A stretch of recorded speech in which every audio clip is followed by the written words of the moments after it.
प्रधानमंत्री नरेंद्र मोदी ने बुधवार को युवाओं से आत्मकथाएं पढ़ने और दूसरों के संघर्षों से सीखने का आग्रह किया है।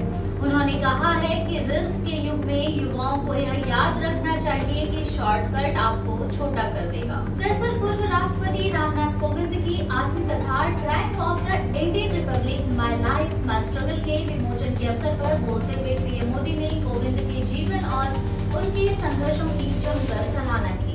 प्रधानमंत्री ने युवाओं से आत्मकथाएं पढ़ने की अपील करते हुए कहा कि ये किताबें किसी विशेष कालखंड को उस व्यक्ति के जीवन के माध्यम से समझने का अवसर देती हैं जिसने उस दौर को जिया है। मोदी ने कहा कि आज रील्स का युग है, सोशल मीडिया इन्फ्लुएंसर्स आपको कहीं न कहीं अपनी तरफ खींचते हैं, लेकिन इस युग में भी याद रखें कि जो रेलवे स्टेशनों पर लिखा होता है कि शॉर्टकट आपको छोटा कर देगा। पीएम मोदी ने यह टिप्पणी ऐसे समय में की है जब सरकार और भाजपा ने सोशल मीडिया पर जेनजी के साथ जुड़ने के प्रयास तेज कर दिए हैं। हाल ही में पीएम मोदी ने खुद भी युवाओं को संबोधित करते हुए कई रील्स पोस्ट की हैं। पीएम मोदी ने कहा है कि रामनाथ कोविंद का जीवन यह दिखाता है कि कैसे दृढ़ संकल्प एक व्यक्ति को विपत्तियों से उबरने और देश के सर्वोच्च संवैधानिक पद तक पहुंचने में मदद कर सकता है। उन्होंने राष्ट्रपति पद से मुक्त होने के बाद भी कोविंद की निरंतर सार्वजनिक सक्रियता पर प्रकाश डाला है। मोदी ने कहा है कि पद छोड़ने के बाद कोविंद घर पर नहीं बैठे, बल्कि way one nation one election पहल पर काम कर रहे हैं जो भारतीय लोकतंत्र में एक नया अध्याय खोल सकता है।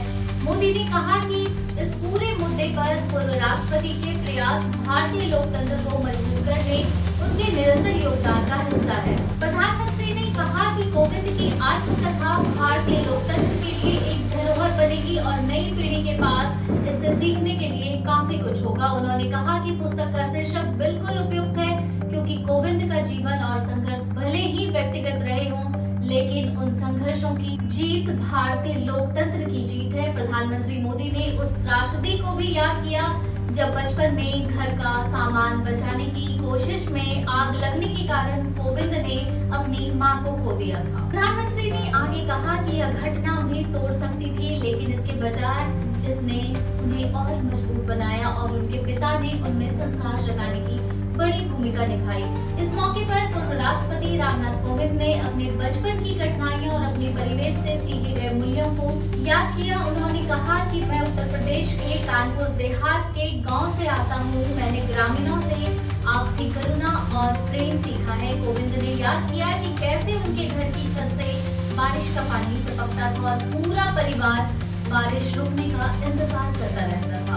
उन्होंने इस बात पर खुशी जताई कि सरकारी आवास योजनाओं के तहत करोड़ों गरीब परिवारों को सिर पर छत मिली है और सम्मान के साथ जीने का अवसर भी मिला है। भाजपा के साथ अपने जुड़ाव पर कोविंद ने कहा कि वह इस पार्टी से इसलिए जुड़े क्योंकि उनके विचार में यह पार्टी वंशवाद या समुदाय से ऊपर राष्ट्र को रखती है। विमोचन के अवसर पर लोकसभा अध्यक्ष ओम बिरला भी उपस्थित थे। उन्होंने पूर्व राष्ट्रपति रामनाथ कोविंद को दृढ़ संकल्प का जीवित रेखा चित्र बताया और भारत के कूटनीतिक संबंधों को मजबूत करने के लिए उनकी सराहना की। इसके अलावा इस कार्यक्रम में भारत के मुख्य न्यायाधीश सूर्यकांत और कई केंद्रीय मंत्री भी मौजूद रहे। ऐसे ही अपडेट्स के लिए देखते रहे हमारा चैनल पटना एक्स।